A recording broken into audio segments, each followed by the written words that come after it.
Mapagpalang araw po sa ating lahat. Ako po si Sarina Espalong at yung ilalahad kong aking tulan para sa daily devotion na pinamagatang ano ba ang goal ng Kristiyanong pamumuhay. So ang ating concept is mystical union, meaning refers to the deep spiritual connection between believers and Jesus Christ. So ang ating scripture is John chapter 15 verse 45 na sinasabi sa Romans chapter 6 verse 5. For if we have been united with Him in a death like His, we will certainly also be united with Him in a resurrection like this. So, ang ating katuruan is number 1, we are united with Christ in His resurrection. Meaning to say, kasama tayong nabuhay muli kay Jesus Christ mula sa luma niyang buhay ng kasalanan patungo sa bagong buhay.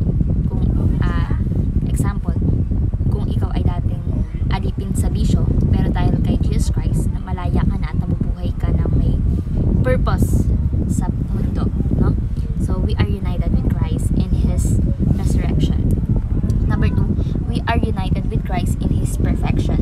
Meaning to say, nakikita tayo ng Panginoon Diyos na banal at matuwid dahil sa pagiging isa natin kay Jesus Christ, hindi sariling kabutihan, no? So tayo, kahit may pagkukulang tayo, ang Panginoon Diyos ay tumitingin sa katwiran ni Jesus Christ na nasa atin, no? So we are united with Christ in His perfection.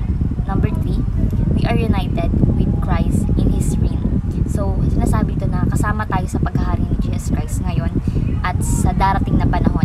May bahagi tayo sa kanyang misyon at tagumpay. So tayo bilang Kristiyano, may kapangyarihan tayong labanan yung kasalanan at may layunin tayong ipalaganap ang kanyang kaharian. So we are united with Christ in His reign. So bilang application po, number 1, be an imitator of Christ's character. So sinasabi ito na gayahin natin yung ugali at asal ni Jesus Christ na mapagkumbaba, na mapagpatawad, matulungin, at syempre tapat, no? So tayo, kapag may umapi sa atin, piliin lagi natin na magpatawad, patawarin natin tulad ng ginawa ni Jesus Christ sa mga nang api sa kanya, di ba? So be an imitator of Christ's character. Number 2, be an ambassador of Christ to the world. So sinasabi na ikaw, tayo ang kinatawan ni Jesus Christ dito sa lupa. So dalhin natin siya sa pamamagitan ng ating mga salita at sa gawa, di ba? So tayo bilang estudyante sa school, maging totoo tayo, maging maayos tayo, at syempre may malasakit tayo para makita ng iba si Jesus Christ sa atin, sa sarili natin, sa ugali natin, di ba? So be an ambassador of Christ to the world. And lastly is be an advocate for the growing kingdom of God. So suportahan at ipalaganap natin yung gawain ng Panginoon Diyos dito sa mundo through prayer, sa pagbibigay, at syempre sa paglilingkod.